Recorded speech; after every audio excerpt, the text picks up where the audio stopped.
بسم اللہ الرحمن الرحیم۔ محترم سامعین، شوہر کو یہ جملہ بولنے والی عورت سیدھا دوزخ میں لے جائے گی۔ آگ میں عورتیں مردوں سے زیادہ کیوں ہوتی ہیں؟ اور کس عورت کو آپ صلی اللہ علیہ وآلہ وسلم نے طلاق دینے کا حکم دیا ہے؟ بیوی کا خاوند پر کیا حق ہے؟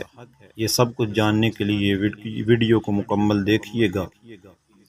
محترم سامعین، آپ صلی اللہ علیہ وآلہ وسلم سے یہ ثابت ہے کہ جہنم میں عورتوں کی اکثریت ہے۔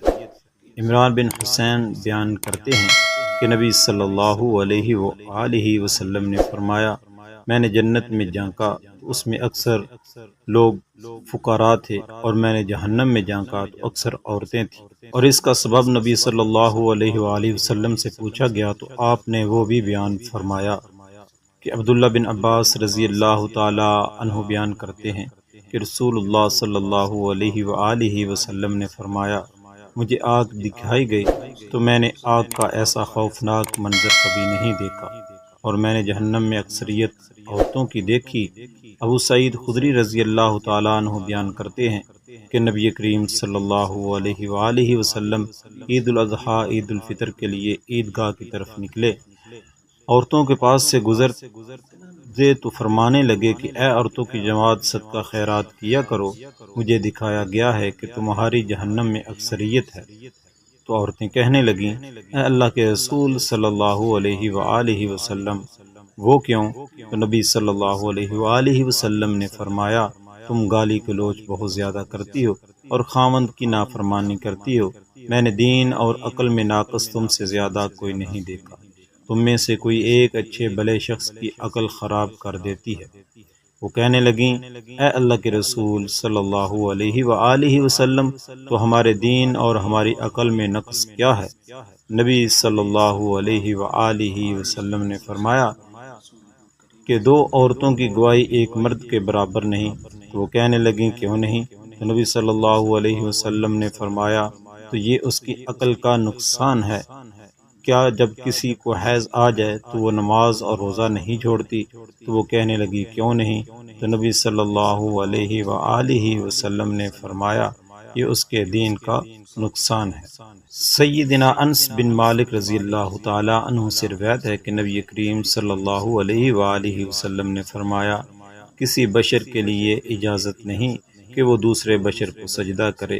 اگر ایک انسان کا دوسرے انسان کو سجدہ کرنا مناسب ہوتا تو میں عورت کو حکم دیتا کہ وہ اپنے خاوند کو سجدہ کرے، کیونکہ اس پر اس کے خاوند کا بہت بڑا حق ہے۔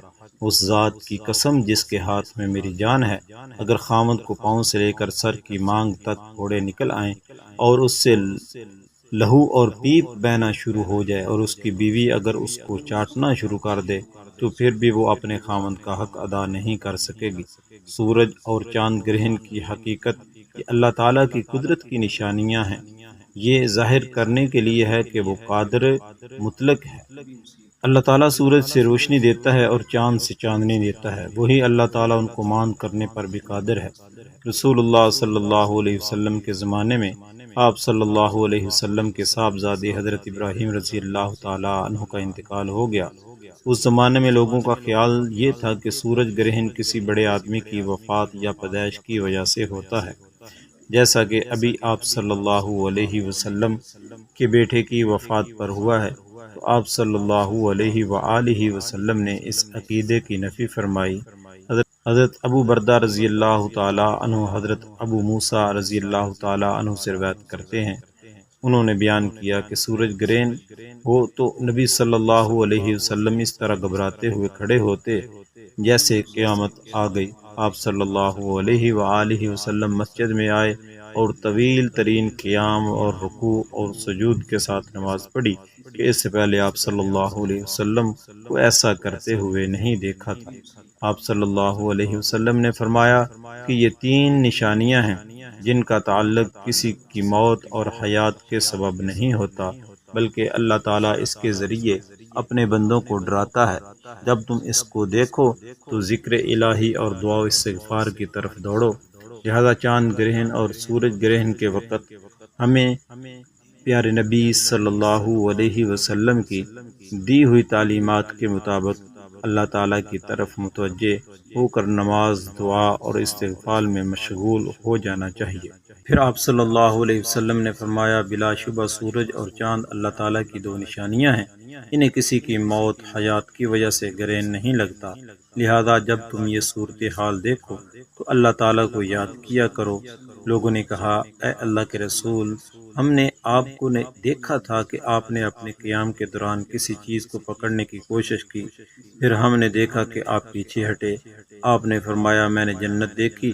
یہ فرمایا، مجھے جنت دکھائی گئی تو میں نے اس سے ایک گوشہ لینے کی کوشش کی، اور اگر میں اسے لے لیتا تو تم رہتی دنیا تک اس سے کھاتے رہتے۔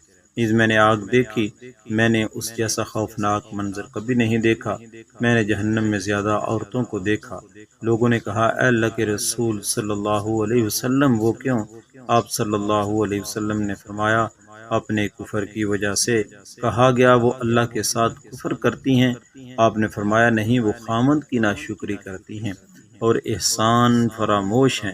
اگر تم ان میں سے کسی کے ساتھ ساری زندگی حسن سلوک کرتے رہو، پھر وہ تجھ سے کوئی ناگوار چیز دیکھیں تو کہیں گی، میں تجھ سے کبھی اچھا سلوک نہیں دیکھا۔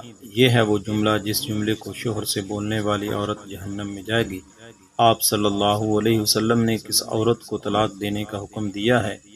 ملاحظہ فرمائیے، سیدنا لقلیت بن صبرہ رضی اللہ تعالی عنہ سے روایت ہے، وہ کہتے ہیں، میں نے کہا، اے اللہ کے رسول صلی اللہ علیہ وسلم، میری ایک بیوی ہے، وہ بڑی زبان دراز ہے اور مجھے اذیت دیتی ہے۔